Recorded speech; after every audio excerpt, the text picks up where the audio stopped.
오늘 우리는 삶의 근원적인 질문 하나를 마주하려 합니다. 나는 누구이며 내 삶의 기쁨과 슬픔은 어디에서 오는가? 이 깊은 성찰의 여정을 시작하기에 앞서 잠시 시간을 내어 구독과 좋아요를 눌러주신다면 이 지혜의 말씀이 더 많은 분들께 닿는 소중한 인연을 맺게 됩니다. 이 작은 나눔의 공덕으로 여러분의 마음에 평화가 깃들기를 기원합니다. 우리는 왜 사는 내내 무거운 짐을 지고 가는 듯한 느낌을 받을까요? 때로는 조상님의 뜻을 알지 못해 답답하고 나를 길러주신 부모님의 은혜라는 묵은 빚을 다 갚지 못해 마음이 무겁습니다. 더 근원적으로는 내가 살아오면서 지은 행동들, 즉 과거로부터 현재까지 짊어지고 온 업보의 인과 법칙 속에서 벗어나지 못해 괴로워합니다. 이 지옥 같은 고통 속에서 벗어나고자 애쓰는 여러분들에게 오늘 저는 그 길을 밝혀줄 등불 하나를 전하고자 합니다. 가장 기초적이고 근본적인 문제부터 짚어봅시다. 이 세상은 왜 존재할까요? 수많은 철학자와 성인들이 답을 찾아 헤맸지만 진리는 의외로 가까운 곳에 있습니다. 바로 나 자신이 있기 때문에 이 세상이 존재하는 것입니다. 내가 잘났든 못났든 건강하든 병들었든 말을 잘하든 못하든 상관없습니다. 내가 존재하기에 세상도 우주도 그 안의 모든 관계도 의미를 가집니다. 이 세상 모든 것은 나 하나로부터 시작된다는 사실을 먼저 깨달아야 합니다. 이러한 이치를 말할 때 저는 누군가를 가르치기 위함도 저 자신을 내세우기 위함도 아닙니다. 깊이 들여다보면 부처도 없고 나라는 존재도 없고 나 자신이라 할 만한 실체도 없습니다. 모든 것은 텅 비어 있습니다. 하지만 텅 비어 있다고 해서 아무것도 없는 것은 아닙니다. 싸움이 일어날 때는 칼집에서 칼을 뽑아야 하고 평화로울 때는 칼을 다시 칼집에 넣어야 하는 것과 같습니다.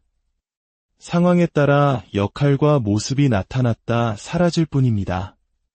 이러한 진리를 통해 여러분이 조금 더 분발하고 흔들리지 않는 진실한 믿음을 가질 수 있는 계기가 된다면 얼마나 좋겠습니까?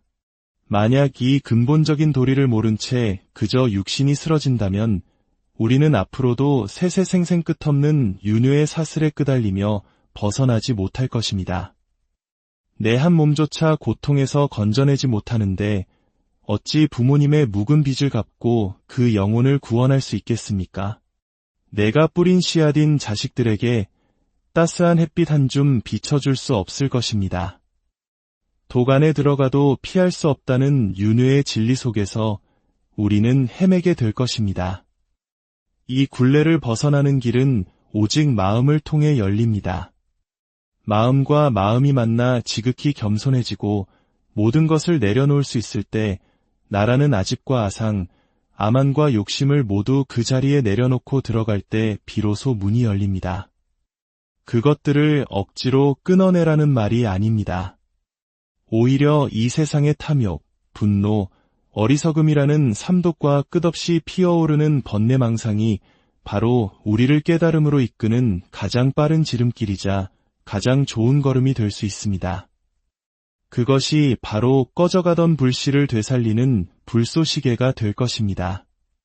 생각해 보십시오. 만약 이 세상의 번뇌도 고통도 지옥도 없다면 우리가 무엇을 통해 깨달음을 얻으려 노력하겠습니까? 저는 여러분을 가르친다고 생각하지 않습니다. 그저 우리가 함께 진리를 탐구하는 도반일 뿐입니다. 생명의 근본을 하나의 에너지 핵이라고 본다면 여러분과 저의 근본이 무엇이 다르겠습니까? 우리 모두는 같은 근원에서 나온 둘이 아닌 에너지 그 자체입니다. 우리 몸은 그 무한한 에너지를 담아 자유롭게 꺼내 쓸 수 있는 거대한 창고와 같습니다. 그 창고에는 무수한 재료가 있어 어떤 음식이든 만들어 먹을 수 있는 만능 오븐과도 같습니다. 저는 문득 미물들의 모습 속에서 이대한 사랑을 발견하곤 합니다. 작은 벌레조차 제 자식이 잡아먹힐까 두려워 등에 업고 험한 길을 건너고 거미 또한 수많은 새끼를 등에 업은 채 금방이라도 끊어질 듯한 한 가닥 거미줄의 의지에 아슬아슬하게 길을 갑니다.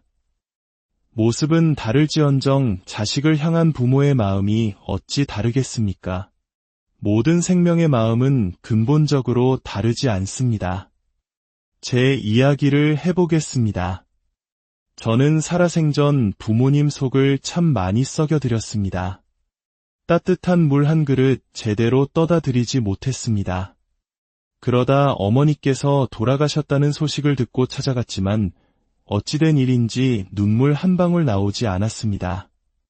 주변 사람들은 저를 보고 어찌 저리 무정한 사람이 있냐며 중이면 다냐며 손가락질했습니다.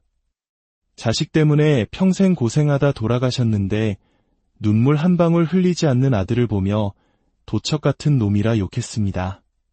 하지만 그때 제 마음은 다른 차원에 있었습니다. 어머니의 마음에는 본래 형체가 없고 제 마음에도 형체가 없습니다. 둘을 합치고 만 개를 합쳐도 드러나지 않습니다. 제 마음이 곧 어머니의 마음이었기에 따로 슬퍼할 필요가 없었던 것입니다. 눈앞에 누워있는 것은 어머니의 영혼이 떠난 고깃덩어리일 뿐이었습니다. 지수화풍, 사대로 이루어진 육신은 흩어져 흙으로, 물로, 불로, 바람으로 돌아갈 뿐입니다. 하지만 시간이 흘러 공부가 깊어지니 그러한 분별 역시 또 다른 분별임을 깨닫게 되었습니다.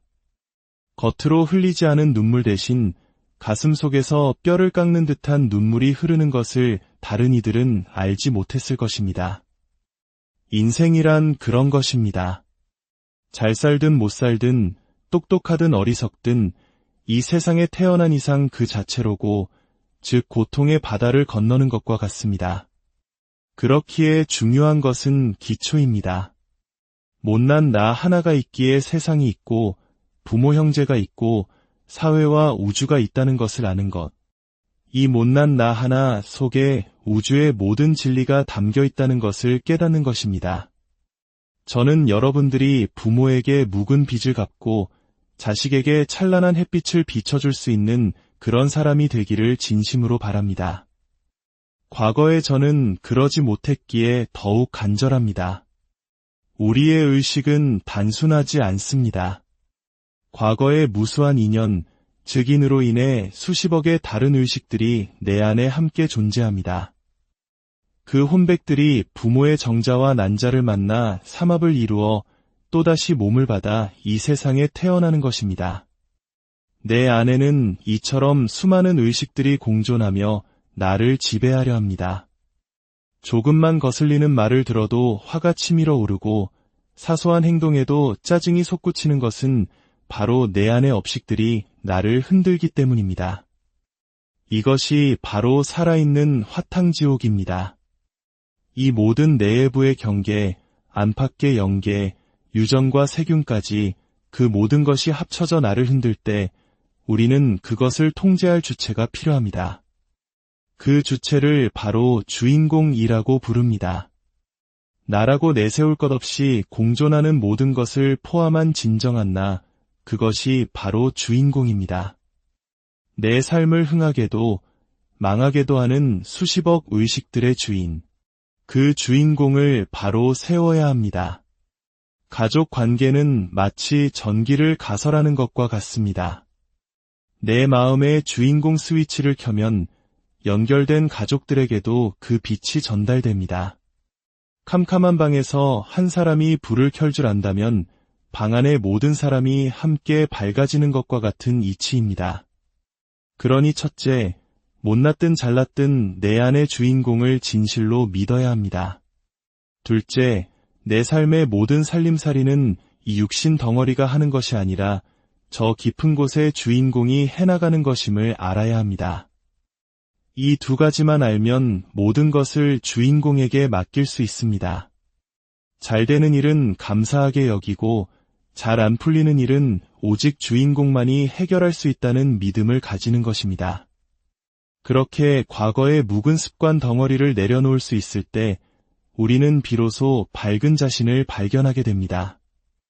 모든 것을 내려놓고 주인공에게 맡길 때 우리는 버린 것만큼 얻게 됩니다. 덜 버리면 덜 얻고 몽땅 버리면 몽땅 얻습니다. 부처님께서는 모든 것을 버렸기에 모든 것을 얻었고 자기 자신에게 항복받음으로써 온 우주의 항복을 받으셨다고 했습니다. 내 몸이라는 집 속에는 수십억의 생명이 함께 살고 있습니다. 어느 하나를 나라고 콕 집어 말할 수 없습니다. 그래서 그 모든 것을 아우르는 이름을 주인공이라 한 것입니다. 모습도 마음도 헤아릴 수 없이 많이 공존하고 있습니다. 이것은 마치 한 회사의 사장과 같습니다. 물건을 훔치는 직원 3명이 있다고 합시다. 사장은 그 사실을 알지만 증거가 없습니다. 어느 날 사장은 그 3사람을 불러 말합니다. 회사에 자꾸 물건이 없어지는데 이 회사를 지키고 이끌어 나갈 사람은 당신들밖에 없소. 그리고는 그들에게 회사 열쇠를 전부 맡겨버렸습니다. 어떻게 됐을까요? 모든 책임을 맡게 된 그들은 더 이상 도둑질을 할 수 없었고 오히려 누구보다 성실한 직원이 되어 회사를 살렸다고 합니다. 우리 몸속의 선업과 악업도 마찬가지입니다. 악업이라고 배척하고 선업만 취하려 하지 마십시오. 선한 것도 악한 것도 모두 내 주인공이 하는 일이라 믿고 온전히 맡겨버리십시오. 그것이 바로 모든 것을 하나로 보는 한마음입니다. 내 안의 마음들조차 한마음으로 만들지 못하는데 어찌 세상 사람들의 마음을 하나로 만들 수 있겠습니까? 절에 다니며 그저 복을 빌고 맹목적으로 믿는 것이 신앙의 전부가 아닙니다. 여러분이 이 세상에 태어난 것이 바로 태초이며 여러분 자신이 본래 부처가 될 수 있는 존재입니다. 모든 것은 나로부터 시작되니 나를 아는 것이 가장 중요합니다. 그렇게 될 때 비로소 부모, 조상, 자식, 형제, 세상의 모든 존재를 구원할 수 있는 힘이 생깁니다. 모든 것은 주인공만이 해결할 수 있다 하고 모든 것을 내려놓는 그 찰나 모든 업보가 사라지고 구원을 얻는 것입니다. 마음으로 죽으면 즉 아집을 내려놓으면 육신은 오히려 더 건강하게 살아납니다. 남에게 의지하는 타력신앙이 아니라 내 마음의 도리를 깨우치는 자력신앙으로 나아갈 때 진정한 공덕이 쌓이는 것입니다. 이제 한 어머니의 위대한 사랑 이야기를 들려드리겠습니다. 옛날 어느 바닷가 마을에 풍습이 하나 있었습니다. 해마다 17에서 19살 사이의 처녀 하나를 산의 신에게 제물로 바쳐야만 마을에 재앙이 닥치지 않는다는 것이었습니다. 이 마을에 외동딸을 애지중지 키우는 한 어머니가 있었습니다.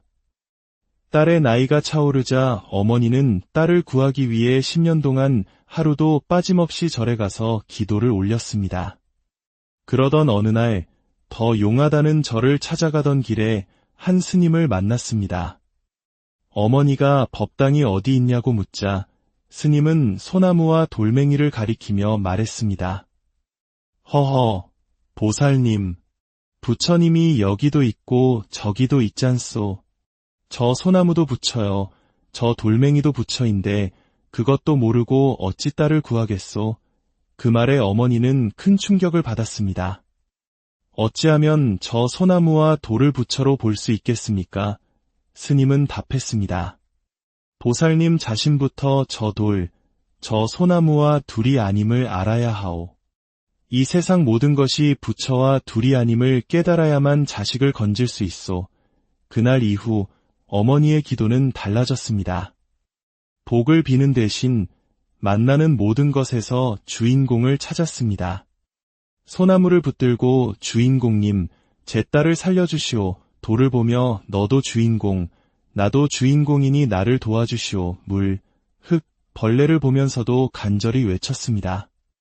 그러던 어느 날 어머니는 마침내 모든 것이 둘이 아니라는 진리를 깨닫게 되었습니다. 그리고 딸에게 깨끗한 흰옷을 가져오라 이르고는 며칠간 곡기를 끊고 조용히 앉아 있다가 세상을 떠났습니다. 딸이 17되던 해였습니다. 어머니는 꿈에 나타나 딸에게 자신의 시신을 땅에 묻지 말고 바다에 던져 물고기들에게 보시해달라고 유언했습니다. 수억 겁을 거치며 다른 생명을 먹어왔으니 이제 이 고깃덩어리 하나를 내어주는 것은 아깝지 않다고 말입니다. 딸은 아버지의 반대를 무릅쓰고 밤중에 몰래 어머니의 시신을 바다에 수장시켜 드렸습니다. 어머니가 돌아가신 지 사흘째 되던 날 눈물을 흘리는 두꺼비 한 마리가 부엌으로 들어왔습니다. 그날 밤 꿈에 어머니가 다시 나타나 말했습니다. 나는 너를 살리기 위해 저 두꺼비의 몸을 빌려 다시 왔느니라. 너를 구한 뒤에는 저 몸을 벗고 갈 것이다. 딸은 부뚜막에 두꺼비를 모시고 매일 밥을 주며 어머니처럼 돌봤습니다. 마침내 딸이 제물로 뽑히는 날이 왔습니다. 어머니의 유언대로 딸은 두꺼비를 치마폭에 싸서 산당으로 향했습니다.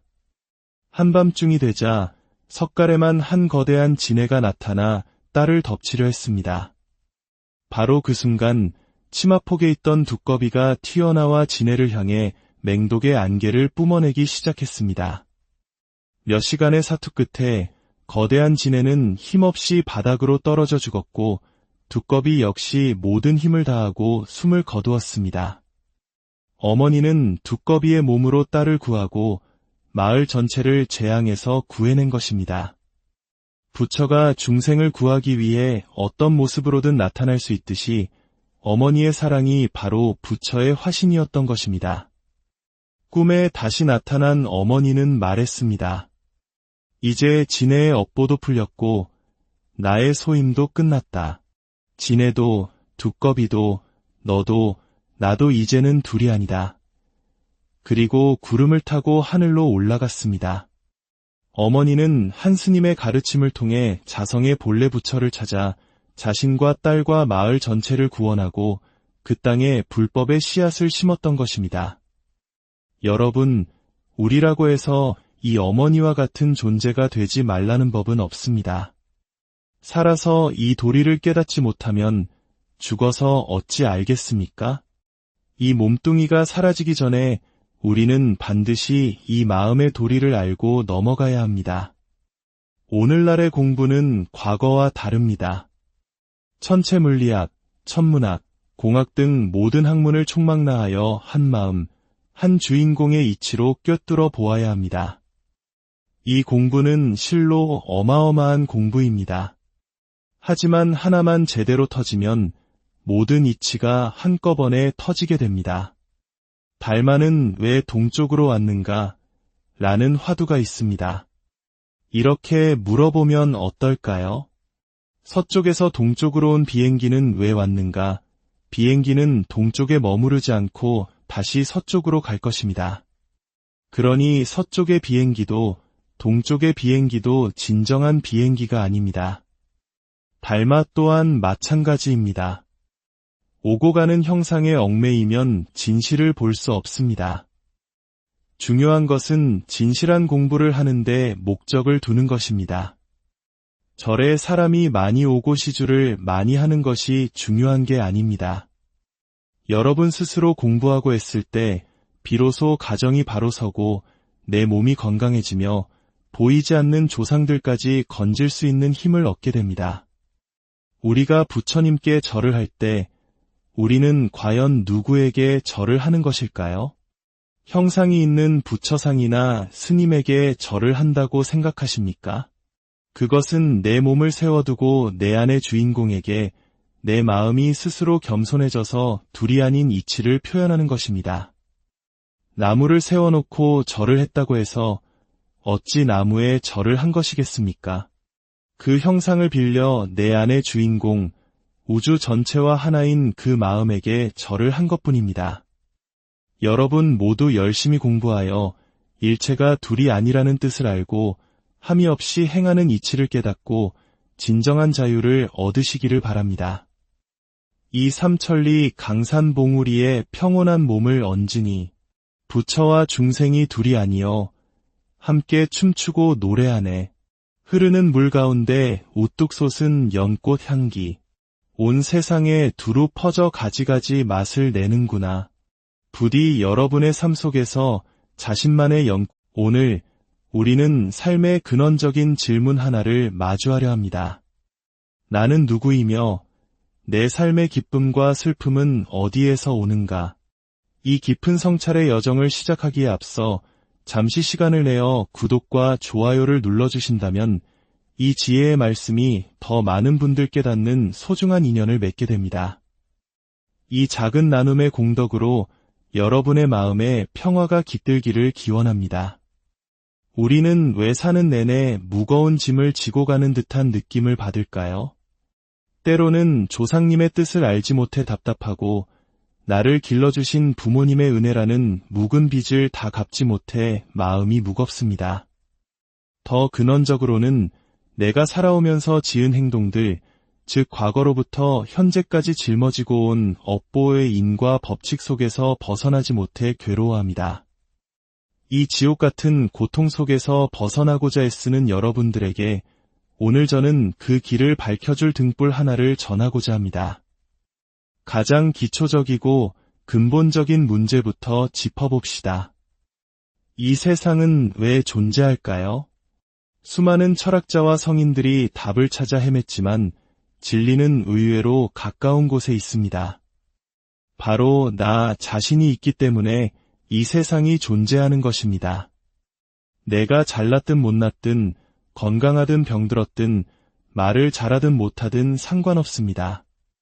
내가 존재하기에 세상도 우주도 그 안의 모든 관계도 의미를 가집니다.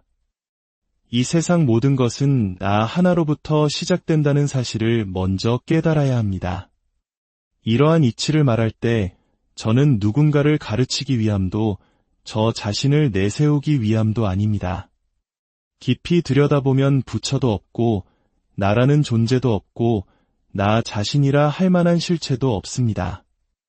모든 것은 텅 비어 있습니다. 하지만 텅 비어 있다고 해서 아무것도 없는 것은 아닙니다. 싸움이 일어날 때는 칼집에서 칼을 뽑아야 하고 평화로울 때는 칼을 다시 칼집에 넣어야 하는 것과 같습니다. 상황에 따라 역할과 모습이 나타났다 사라질 뿐입니다. 이러한 진리를 통해 여러분이 조금 더 분발하고 흔들리지 않는 진실한 믿음을 가질 수 있는 계기가 된다면 얼마나 좋겠습니까?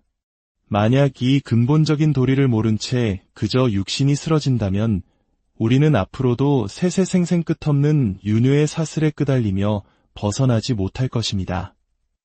내 한 몸조차 고통에서 건져내지 못하는데 어찌 부모님의 묵은 빚을 갚고 그 영혼을 구원할 수 있겠습니까?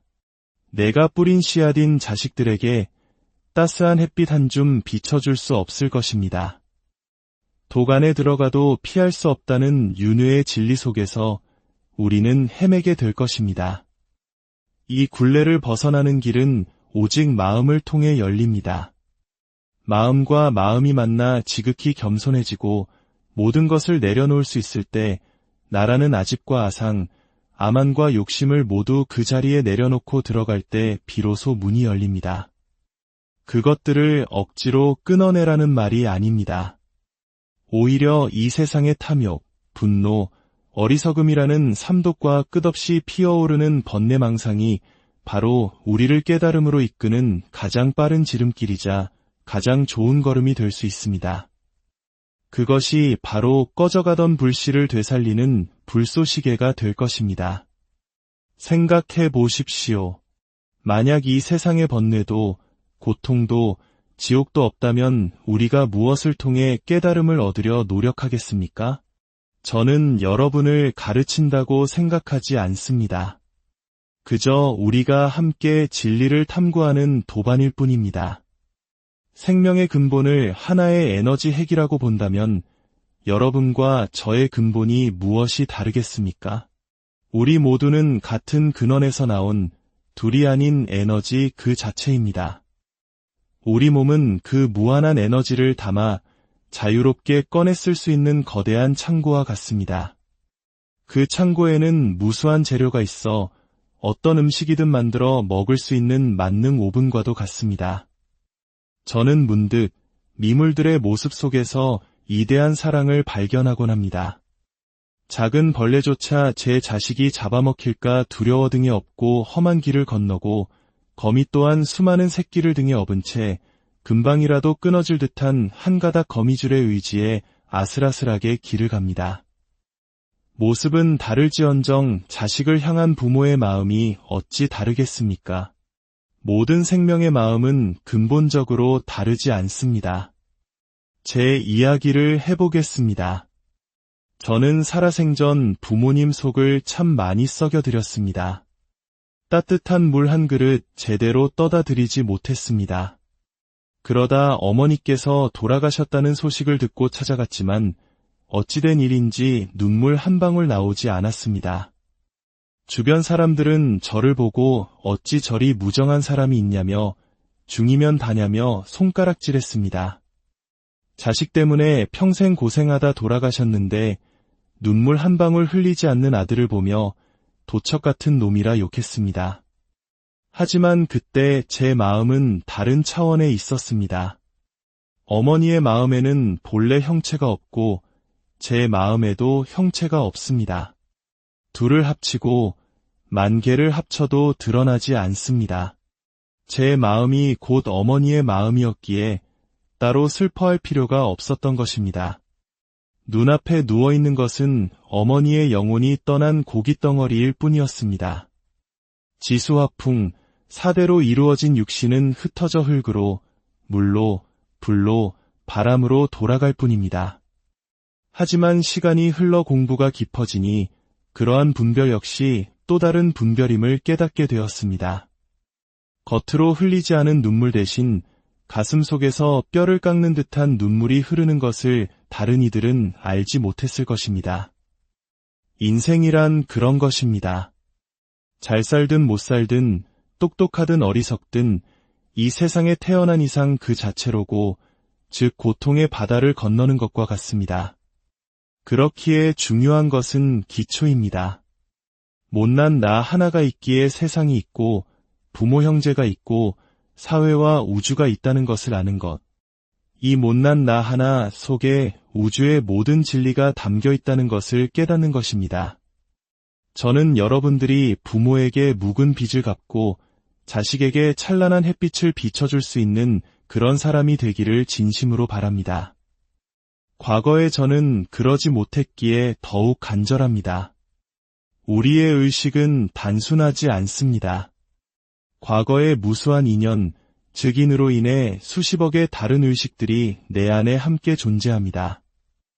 그 혼백들이 부모의 정자와 난자를 만나 삼합을 이루어 또다시 몸을 받아 이 세상에 태어나는 것입니다.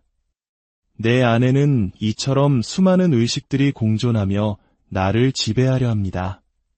조금만 거슬리는 말을 들어도 화가 치밀어 오르고 사소한 행동에도 짜증이 솟구치는 것은 바로 내 안의 업식들이 나를 흔들기 때문입니다. 이것이 바로 살아있는 화탕지옥입니다. 이 모든 내외부의 경계, 안팎의 영계, 유전과 세균까지 그 모든 것이 합쳐져 나를 흔들 때 우리는 그것을 통제할 주체가 필요합니다. 그 주체를 바로 주인공이라고 부릅니다. 나라고 내세울 것 없이 공존하는 모든 것을 포함한 진정한 나, 그것이 바로 주인공입니다. 내 삶을 흥하게도 망하게도 하는 수십억 의식들의 주인, 그 주인공을 바로 세워야 합니다. 가족 관계는 마치 전기를 가설하는 것과 같습니다. 내 마음의 주인공 스위치를 켜면 연결된 가족들에게도 그 빛이 전달됩니다. 캄캄한 방에서 한 사람이 불을 켤 줄 안다면 방 안의 모든 사람이 함께 밝아지는 것과 같은 이치입니다. 그러니 첫째, 못났든 잘났든 내 안의 주인공을 진실로 믿어야 합니다. 둘째, 내 삶의 모든 살림살이는 이 육신 덩어리가 하는 것이 아니라 저 깊은 곳의 주인공이 해나가는 것임을 알아야 합니다. 이 두 가지만 알면 모든 것을 주인공에게 맡길 수 있습니다. 잘 되는 일은 감사하게 여기고 잘 안 풀리는 일은 오직 주인공만이 해결할 수 있다는 믿음을 가지는 것입니다. 그렇게 과거의 묵은 습관 덩어리를 내려놓을 수 있을 때 우리는 비로소 밝은 자신을 발견하게 됩니다. 모든 것을 내려놓고 주인공에게 맡길 때 우리는 버린 것만큼 얻게 됩니다. 덜 버리면 덜 얻고 몽땅 버리면 몽땅 얻습니다. 부처님께서는 모든 것을 버렸기에 모든 것을 얻었고 자기 자신에게 항복받음으로써 온 우주의 항복을 받으셨다고 했습니다. 내 몸이라는 집 속에는 수십억의 생명이 함께 살고 있습니다. 어느 하나를 나라고 콕 집어 말할 수 없습니다. 그래서 그 모든 것을 아우르는 이름을 주인공이라 한 것입니다. 모습도 마음도 헤아릴 수 없이 많이 공존하고 있습니다. 이것은 마치 한 회사의 사장과 같습니다. 물건을 훔치는 직원 3명이 있다고 합시다. 사장은 그 사실을 알지만 증거가 없습니다. 어느 날 사장은 그 3사람을 불러 말합니다. 회사에 자꾸 물건이 없어지는데 이 회사를 지키고 이끌어 나갈 사람은 당신들밖에 없소. 그리고는 그들에게 회사 열쇠를 전부 맡겨버렸습니다. 어떻게 됐을까요? 모든 책임을 맡게 된 그들은 더 이상 도둑질을 할 수 없었고 오히려 누구보다 성실한 직원이 되어 회사를 살렸다고 합니다. 우리 몸속의 선업과 악업도 마찬가지입니다. 악업이라고 배척하고 선업만 취하려 하지 마십시오. 선한 것도 악한 것도 모두 내 주인공이 하는 일이라 믿고 온전히 맡겨버리십시오. 그것이 바로 모든 것을 하나로 보는 한마음입니다. 내 안의 마음들조차 한마음으로 만들지 못하는데 어찌 세상 사람들의 마음을 하나로 만들 수 있겠습니까? 절에 다니며 그저 복을 빌고 맹목적으로 믿는 것이 신앙의 전부가 아닙니다. 여러분이 이 세상에 태어난 것이 바로 태초이며 여러분 자신이 본래 부처가 될 수 있는 존재입니다. 모든 것은 나로부터 시작되니 나를 아는 것이 가장 중요합니다. 그렇게 될 때 비로소 부모, 조상, 자식, 형제, 세상의 모든 존재를 구원할 수 있는 힘이 생깁니다. 모든 것은 주인공만이 해결할 수 있다 하고 모든 것을 내려놓는 그 찰나 모든 업보가 사라지고 구원을 얻는 것입니다. 마음으로 죽으면 즉 아집을 내려놓으면 육신은 오히려 더 건강하게 살아납니다. 남에게 의지하는 타력신앙이 아니라 내 마음의 도리를 깨우치는 자력신앙으로 나아갈 때 진정한 공덕이 쌓이는 것입니다. 이제 한 어머니의 위대한 사랑 이야기를 들려드리겠습니다. 옛날 어느 바닷가 마을에 풍습이 하나 있었습니다. 해마다 17에서 19살 사이의 처녀 하나를 산의 신에게 제물로 바쳐야만 마을에 재앙이 닥치지 않는다는 것이었습니다. 이 마을에 외동딸을 애지중지 키우는 한 어머니가 있었습니다. 딸의 나이가 차오르자 어머니는 딸을 구하기 위해 10년 동안 하루도 빠짐없이 절에 가서 기도를 올렸습니다. 그러던 어느 날 더 용하다는 절을 찾아가던 길에 한 스님을 만났습니다. 어머니가 법당이 어디 있냐고 묻자 스님은 소나무와 돌멩이를 가리키며 말했습니다. 허허, 보살님, 부처님이 여기도 있고 저기도 있잖소. 저 소나무도 부처요, 저 돌멩이도 부처인데 그것도 모르고 어찌 딸을 구하겠소. 그 말에 어머니는 큰 충격을 받았습니다. 어찌하면 저 소나무와 돌을 부처로 볼 수 있겠습니까? 스님은 답했습니다. 보살님 자신부터 저 돌, 저 소나무와 둘이 아님을 알아야 하오. 이 세상 모든 것이 부처와 둘이 아님을 깨달아야만 자식을 건질 수 있소. 그날 이후 어머니의 기도는 달라졌습니다. 복을 비는 대신 만나는 모든 것에서 주인공을 찾았습니다. 소나무를 붙들고 주인공님, 제 딸을 살려주시오. 돌을 보며 너도 주인공, 나도 주인공이니 나를 도와주시오. 물, 흙, 벌레를 보면서도 간절히 외쳤습니다.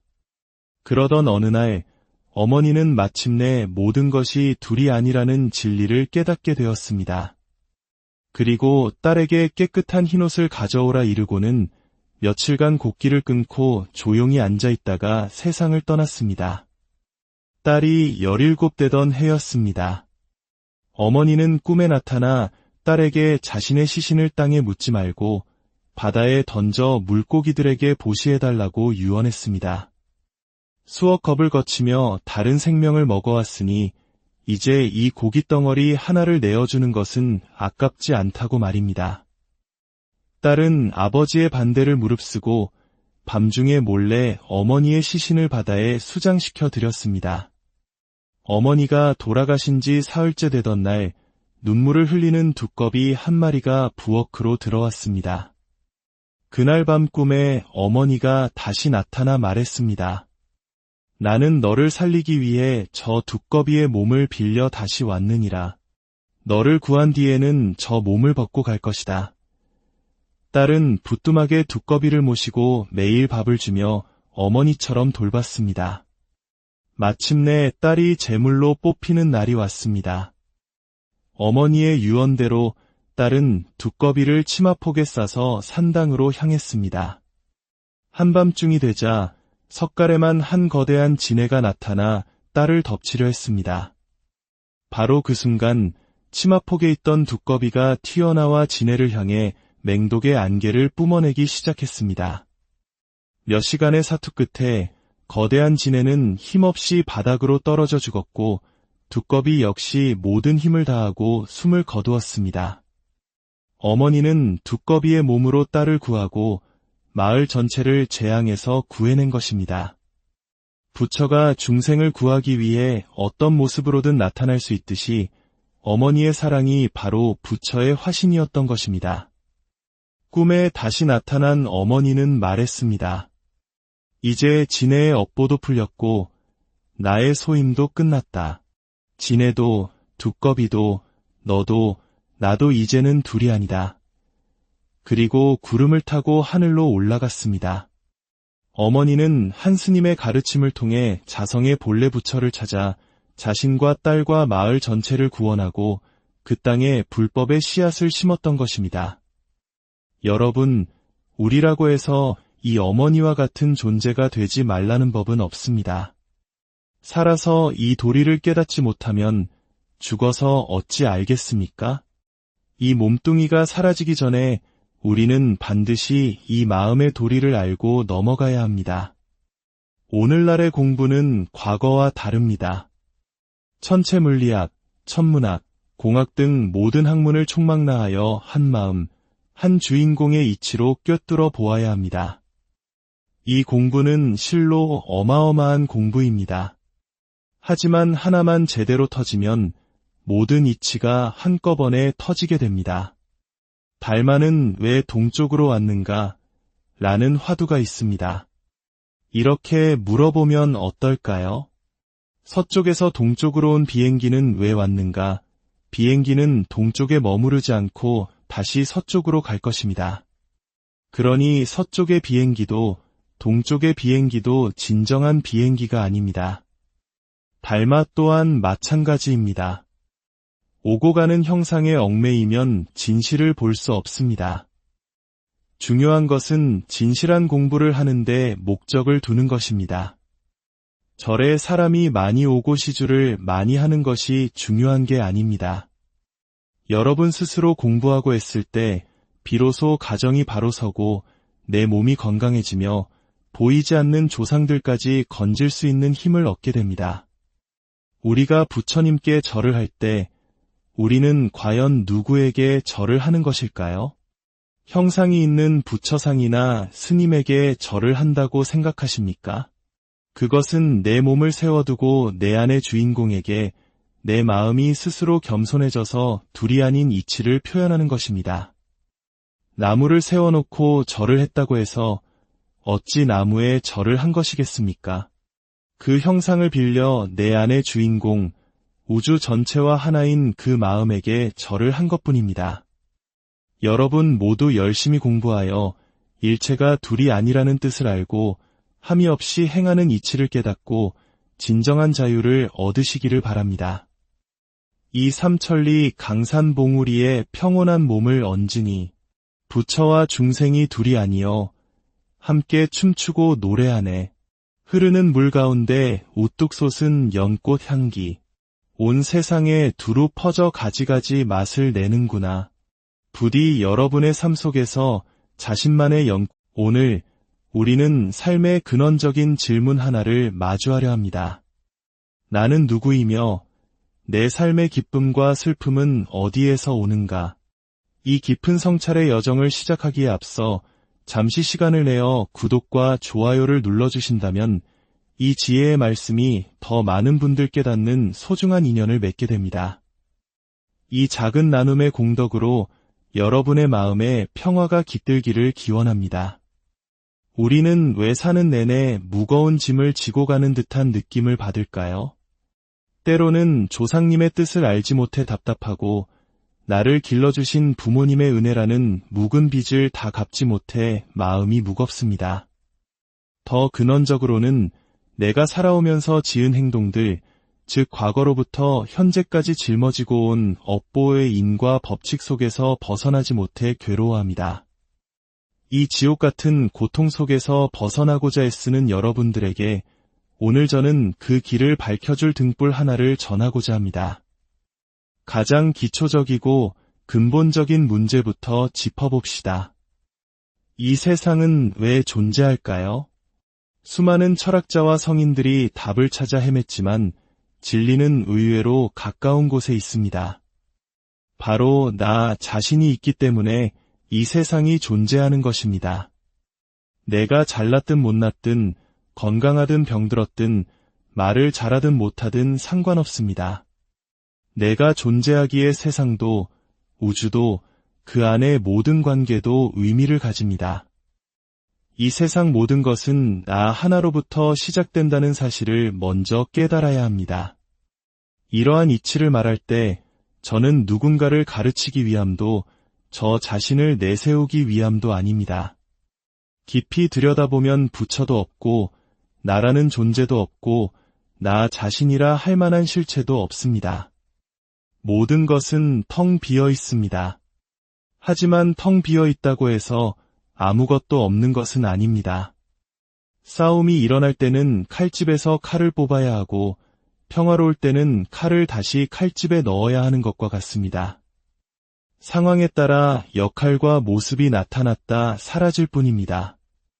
이러한 진리를 통해 여러분이 조금 더 분발하고 흔들리지 않는 진실한 믿음을 가질 수 있는 계기가 된다면 얼마나 좋겠습니까? 만약 이 근본적인 도리를 모른 채 그저 육신이 쓰러진다면 우리는 앞으로도 세세생생 끝없는 윤회의 사슬에 끄달리며 벗어나지 못할 것입니다. 내 한 몸조차 고통에서 건져내지 못하는데 어찌 부모님의 묵은 빚을 갚고 그 영혼을 구원할 수 있겠습니까?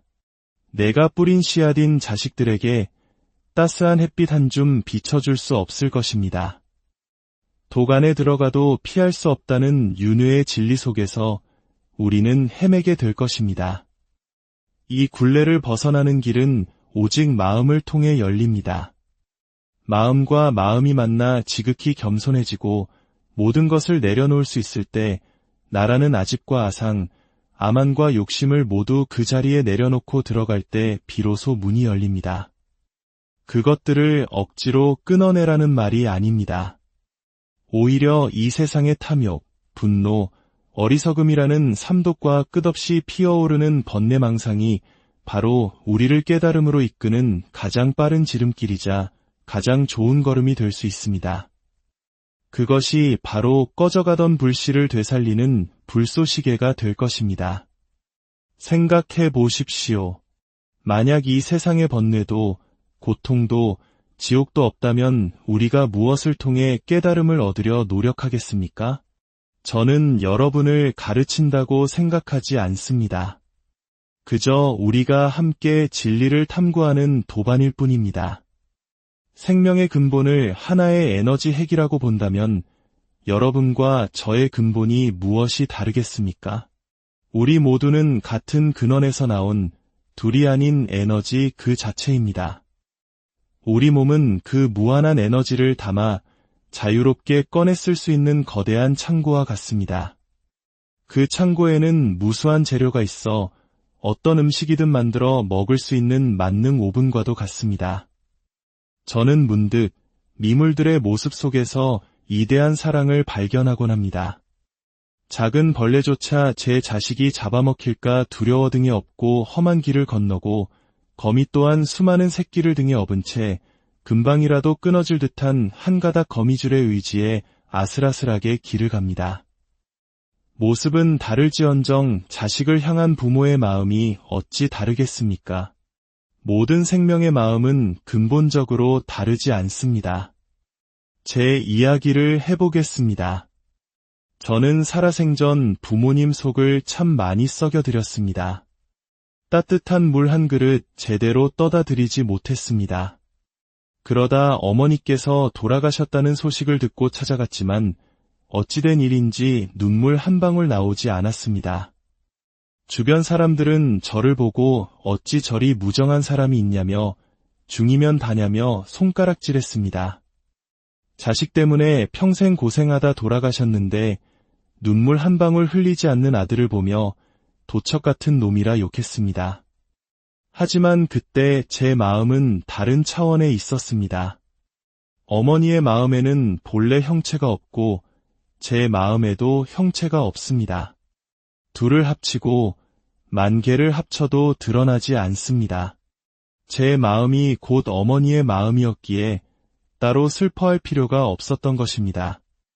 눈앞에 누워있는 것은 어머니의 영혼이 떠난 고깃덩어리일 뿐이었습니다.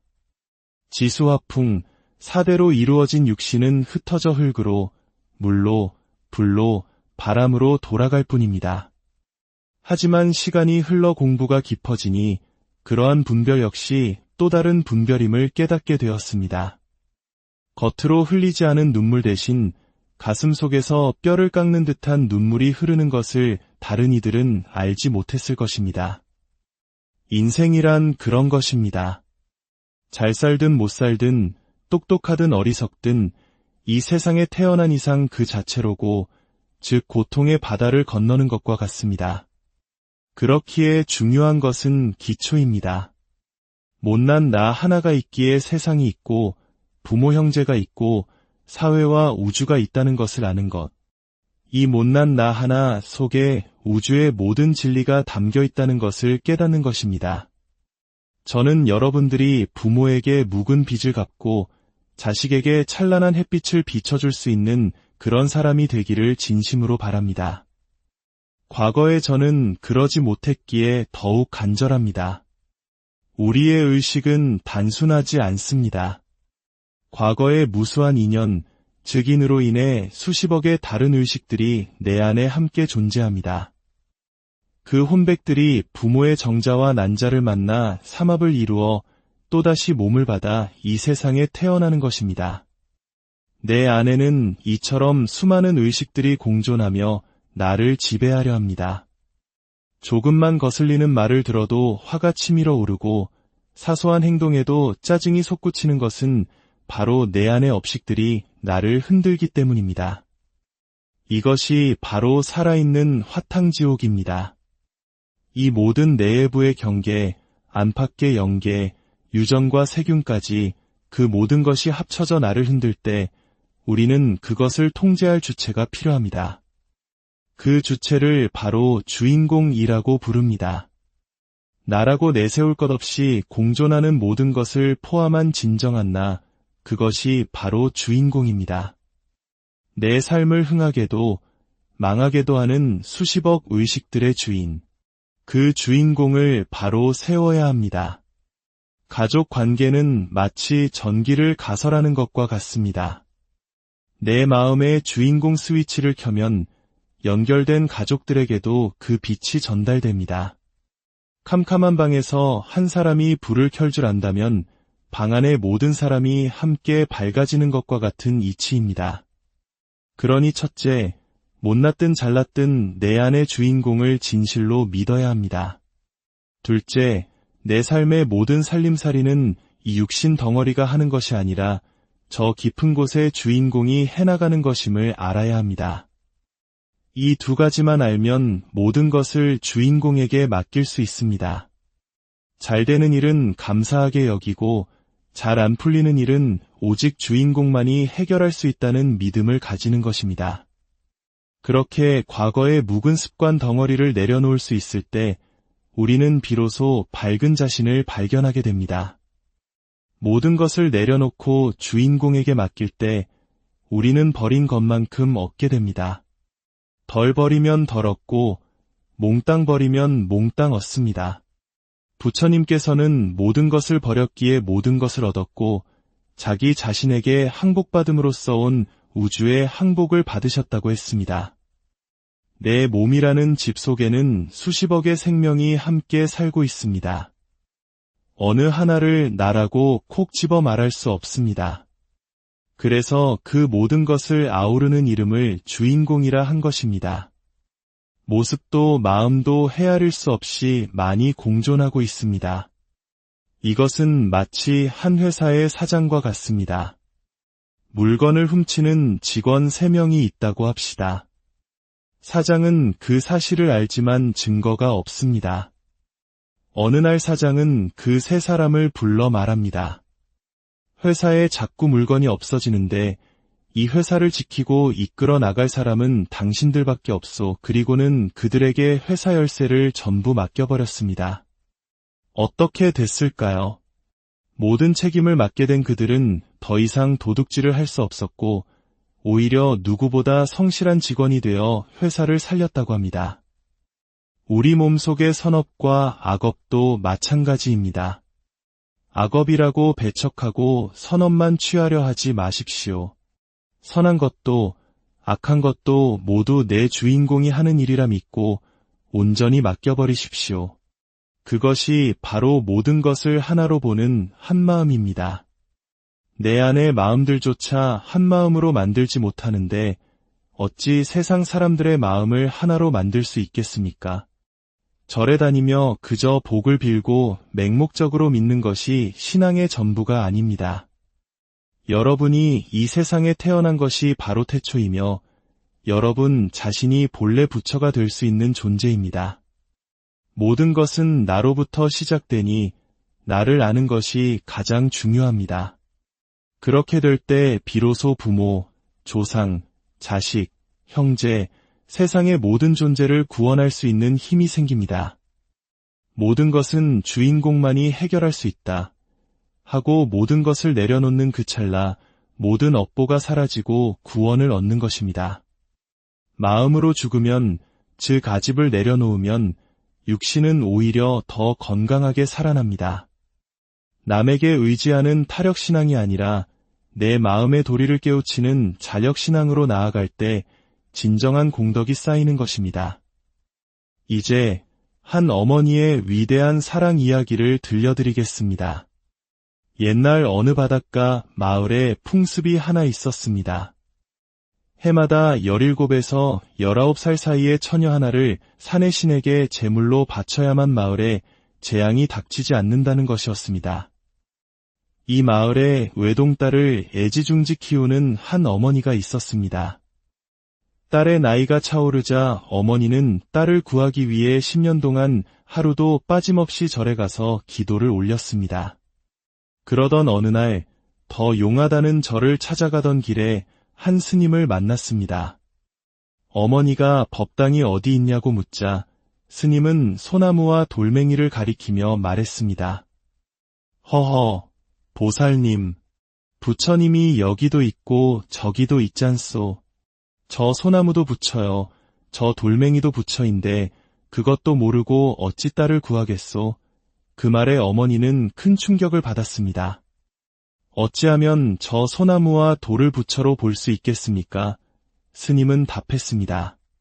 보살님 자신부터 저 돌, 저 소나무와 둘이 아님을 알아야 하오. 이 세상 모든 것이 부처와 둘이 아님을 깨달아야만 자식을 건질 수 있소. 그날 이후 어머니의 기도는 달라졌습니다. 복을 비는 대신 만나는 모든 것에서 주인공을 찾았습니다. 소나무를 붙들고 주인공님, 제 딸을 살려주시오. 돌을 보며 너도 주인공, 나도 주인공이니 나를 도와주시오. 물, 흙, 벌레를 보면서도 간절히 외쳤습니다. 그러던 어느 날 어머니는 마침내 모든 것이 둘이 아니라는 진리를 깨닫게 되었습니다. 그리고 딸에게 깨끗한 흰옷을 가져오라 이르고는 며칠간 곡기를 끊고 조용히 앉아 있다가 세상을 떠났습니다. 딸이 17되던 해였습니다. 어머니는 꿈에 나타나 딸에게 자신의 시신을 땅에 묻지 말고 바다에 던져 물고기들에게 보시해달라고 유언했습니다. 수억 겁을 거치며 다른 생명을 먹어왔으니 이제 이 고깃덩어리 하나를 내어주는 것은 아깝지 않다고 말입니다. 딸은 아버지의 반대를 무릅쓰고 밤중에 몰래 어머니의 시신을 바다에 수장시켜 드렸습니다. 어머니가 돌아가신 지 사흘째 되던 날 눈물을 흘리는 두꺼비 한 마리가 부엌으로 들어왔습니다. 그날 밤 꿈에 어머니가 다시 나타나 말했습니다. 나는 너를 살리기 위해 저 두꺼비의 몸을 빌려 다시 왔느니라.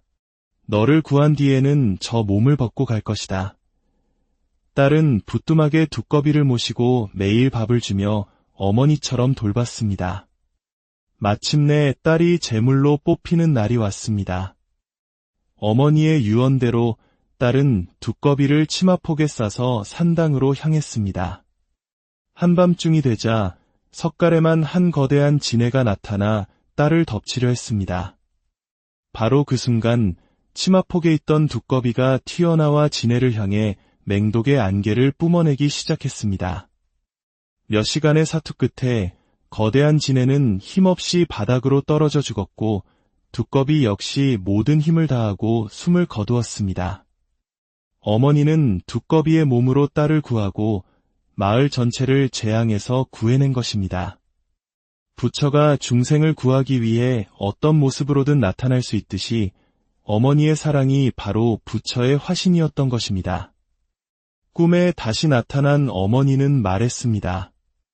이제 지네의 업보도 풀렸고 나의 소임도 끝났다. 지네도 두꺼비도 너도 나도 이제는 둘이 아니다. 그리고 구름을 타고 하늘로 올라갔습니다.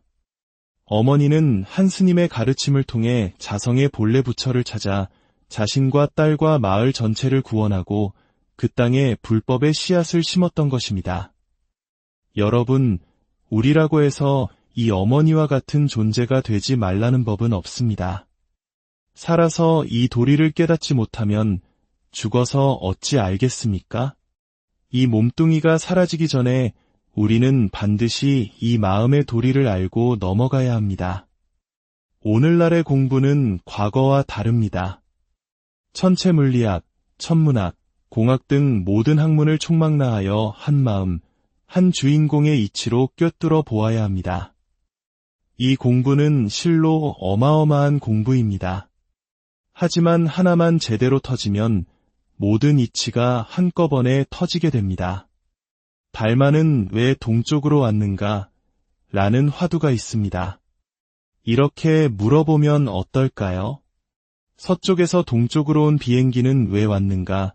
비행기는 동쪽에 머무르지 않고 다시 서쪽으로 갈 것입니다. 그러니 서쪽의 비행기도 동쪽의 비행기도 진정한 비행기가 아닙니다. 달마 또한 마찬가지입니다. 오고 가는 형상에 얽매이면 진실을 볼 수 없습니다. 중요한 것은 진실한 공부를 하는데 목적을 두는 것입니다. 절에 사람이 많이 오고 시주를 많이 하는 것이 중요한 게 아닙니다. 여러분 스스로 공부하고 했을 때 비로소 가정이 바로 서고 내 몸이 건강해지며 보이지 않는 조상들까지 건질 수 있는 힘을 얻게 됩니다. 우리가 부처님께 절을 할 때 우리는 과연 누구에게 절을 하는 것일까요?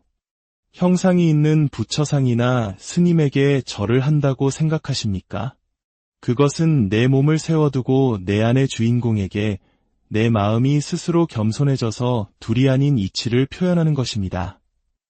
나무를 세워놓고 절을 했다고 해서 어찌 나무에 절을 한 것이겠습니까? 그 형상을 빌려 내 안의 주인공, 우주 전체와 하나인 그 마음에게 절을 한 것뿐입니다. 여러분 모두 열심히 공부하여 일체가 둘이 아니라는 뜻을 알고 함이 없이 행하는 이치를 깨닫고